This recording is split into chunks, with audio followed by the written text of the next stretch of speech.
Si je vous dis Disney, vous serez très nombreux à penser immédiatement à ces films bon enfant, à ces dessins animés destinés principalement aux gamins, à ces quelques grands films qui ont certes leur lot de scènes un peu tragiques, la mort de Mufasa, la mort de la mère de Bambi, mais voilà quoi, des films qui restent tout de même assez sages. En tout cas, je sais que la plupart d'entre vous va pas me répondre direct, ok, Disney égale enfant décapité, ambiance nocturne terrifiante et scène d'horreur traumatisante. Je pense pas que ce soit le cas. Et pourtant, si je vous dis qu'il existait une production Disney un peu oubliée, un film qui concentre tous ces éléments et qui a bien failli être réalisé par Sam Peckinpah, laissez-moi vous parler d'un film que Walt Disney tente désespérément de faire oublier, La Foire des Ténèbres.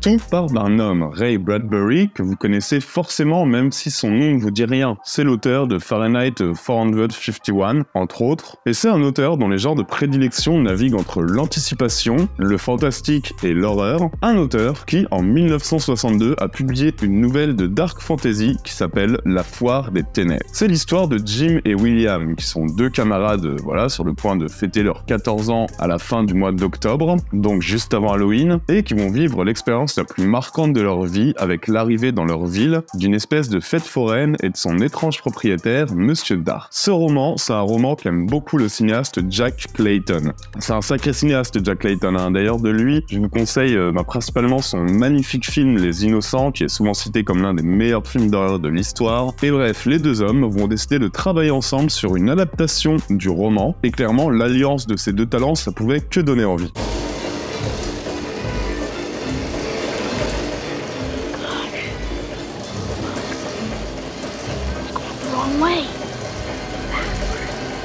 Jack Clayton, il serait que scénariste sur ce projet, et donc très vite, la Paramount va être intéressée, et un troisième talent va s'additionner au film, ce sera Sam Peckinpah, qui, lui, serait à la réalisation. Mais bon, alors Sam, il va quitter très vite le projet, parce que le projet galère étrangement à se monter, à se financer, et puis voilà, Peckinpah a quelques désaccords artistiques avec les deux auteurs et avec le studio, bref, ça fonctionne pas. On essaye avec un autre réalisateur, un certain Steven Spielberg, pareil, même problème, ça ne fonctionne pas. Le projet semble finalement être voué à l'échec, et la Paramount va l'abandonner. Ça aurait pu s'arrêter là, sauf qu'un coup du sort va sauver le film. À cette époque, Walt Disney Productions avait la volonté de faire des films avec des thèmes beaucoup plus adultes, des films plus matures, afin de se libérer de l'image de producteur de films d'animation familiaux qui lui était un petit peu associé et qui le restreignait un peu. Donc, en 1981, Walt Disney va décider d'acheter les droits de l'adaptation La Foire des Ténèbres, et après un scénario qu'ils vont quand même demander à remanier pour être un petit peu moins glauque et horrifique quand même, on va annoncer que ce sera finalement Jack Clayton lui-même qui va s'occuper de la réal. La Foire des Ténèbres va enfin exister, il va quand même avoir un gros budget de près de 20 millions de dollars. What color is lightning?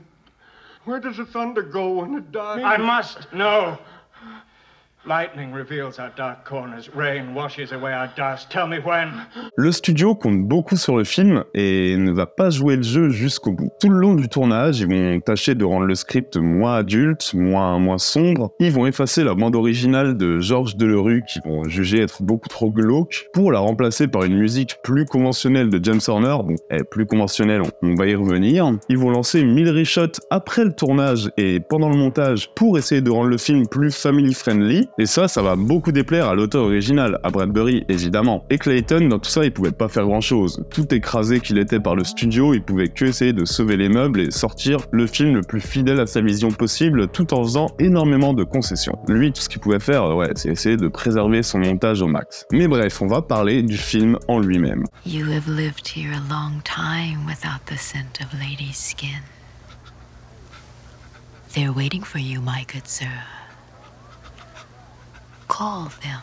Le film, donc comme le roman, raconte comment une espèce de foire ambulante débarque, de manière assez mystérieuse, dans une petite ville des États-Unis quelque temps avant la fête d'Halloween. Et on va suivre deux enfants, Jim et Will, deux enfants qui sont en relation conflictuelle avec leur père, tous les deux égoïstes, troublés, absents. En fait, tous les personnages semblent avoir une sorte d'existence marquée par les regrets, par les remords. Et bref, ils se rendent en cachette à la foire ambulante et ils découvrent des attractions plutôt inquiétantes et surtout le fameux Mr. Dark, qui est joué par Jonathan Pryce. Et tout aussi charcuté qu'il soit, le film reste une sacrée anomalie dans le système Disney.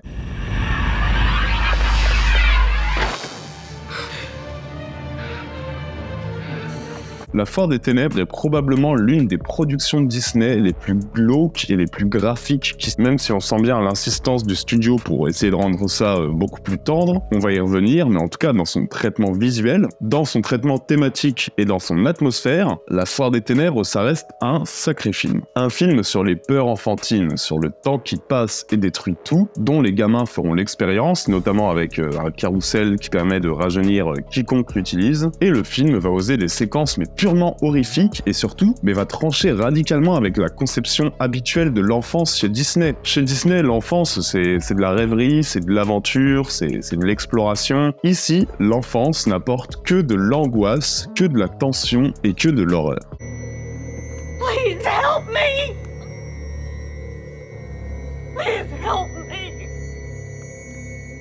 Et ça passe par un superbe travail de John Clayton sur l'atmosphère. Son film baigne d'abord dans une sorte d'étrange mélancolie, dans un malaise qui va contaminer chaque relation humaine. Les parents entre eux, les gamins entre eux, les gamins vis-à-vis de leurs parents et inversement, les gamins vis-à-vis de leur ville et même de leur vie aussi. Il y a vraiment un malaise qui plane sur l'ensemble du film dès les premières images et dès les premières minutes en fait. Un malaise qui va carrément devenir oppressant, suffocant, puis franchement terrifiant, avec l'arrivée en ville du cirque. Et là où on pourrait penser qu'après une scène d'horreur, ça reste un film Disney, ce genre de film va prendre le temps de calmer le jeu, de placer une respiration, de soulager son ambiance en mettant quelques blagues, comme Disney par exemple le fait en permanence ces derniers temps avec Marvel. Dès qu'il y a un enjeu potentiellement dramatique, dès qu'il y a quelque chose d'assez triste ou d'assez énorme qui se passe, boum, on dédramatise ça avec une petite blague, ou par de l'humour forcé. C'est la méthode Marvel, c'est la méthode Disney. C'est absolument pas le cas de La Foire des Ténèbres. Ici, non, il n'y a pas de ça, hein. Le film, il t'amène vraiment en plein cauchemar, et pour ça, il peut compter sur le sens de la mise en scène de Jack Clayton.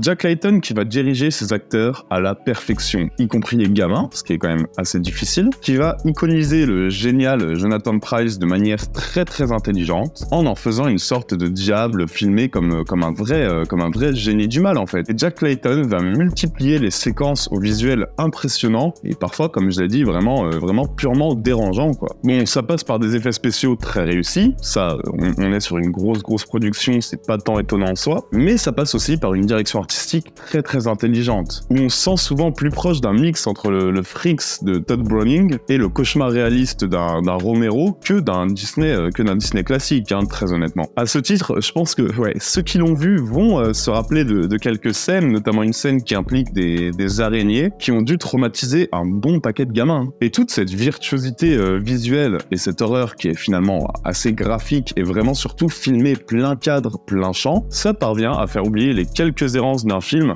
qu'on devine quand même avoir été sacrément charcuté par Disney. Parce qu'au milieu des images très fortes, très puissantes de Jack Clayton, et il y a des choses qui ne trompent pas. Par exemple, il y a les héros qui semblent avoir pris un coup de vieux d'un plan à l'autre, mais c'est normal en fait. Ils sont revenus des mois après le début du tournage pour faire des reshots, et ça se voit, ils ont juste changé, parce qu'à 14 ans, tu grandis vite. Du coup, t'as des héros qui semblent d'un coup beaucoup plus vieux d'un plan à l'autre, et ça, c'est pas possible. Il y a aussi le fait que par le montage, clairement, on ressent des sacrée coupe. Hein. On a des personnages qui semblent se téléporter d'un point A à un point B. On a aussi quelques sous-intrigues narratives qui semblent pas vraiment se terminer. On a des séquences dont on devine qu'elles devaient durer en fait. C'était des séquences, ça se voit, c'était des séquences purement poétiques, des séquences purement atmosphériques qui se voient soudain raccourcies par un cut brutal. Comme si Disney, en cours de route, s'était juste rendu compte qu'en fait...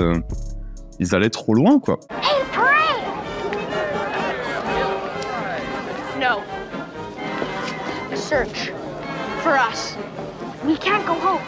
They'd follow us and kill our folks. Ça, c'est peut-être ce qui empêche La Foire des Ténèbres d'être un grand film et qui le cantonne juste au rang de petite merveille de mise en scène, maladroitement charcutée par un studio trop frileux, ce qui est déjà pas mal, hein. Et surtout, tout n'est pas si noir et tout n'est pas si manichéen, parce que cette frilosité de Disney, elle a aussi eu peut-être du bon. En témoigne la magnifique musique de James Horner, qui colle finalement parfaitement à l'angoisse du film. Et voilà, ouais, faut pas se dire que c'est les méchants producteurs contre les gentils artistes. Parfois, les producteurs parviennent à une solution qui puisse être commerciale et artistique. C'est par exemple Disney qui a suggéré la fameuse scène des araignées, qui est peut-être une des scènes les plus fortes du film. Mais ça, c'est quelques petits contre-exemples. Après, voilà, le résultat, il est là. La somme des décisions de Disney donne l'impression qu'avec La Foire des Ténèbres, on est sur un film qui n'a la liberté d'exploiter que 60% de son potentiel. All that time spent living only through other men's lives. Dreaming only other men's dreams. What a waste. Le résultat, ce sera un box-office de 8 millions à peine. Pour un budget colossal de 20 millions, c'est difficile à encaisser. Le film sera un petit échec critique, un gros échec commercial, et va se retrouver enterré par Disney. Aujourd'hui, c'est dans un musée qui est consacré à Ray Bradbury, le sobrement intitulé Ray Bradbury Center, qui existe la seule et unique version copie du Final Cut de Jack Clayton avant que Disney n'arrive pour imposer ses reshots et son formatage. Aux dernières nouvelles, La Foire des Ténèbres était censé avoir un remake, ça a été annoncé en 2014, et en 10 ans, on n'a jamais eu de nouvelles et il est du coup fort probable que le projet soit juste tombé dans les abîmes. Peut-être un mal pour un bien en fait, tant au fil des dernières décennies et particulièrement des dernières années, Disney est devenu une gigantesque machine de formatage, et tant il paraît inconcevable de les voir valider aujourd'hui ne serait-ce que 20% des propositions artistiques de ce projet un peu fou, un film fascinant, hybride, témoin d'une époque révolue quand Disney faisait encore du cinéma.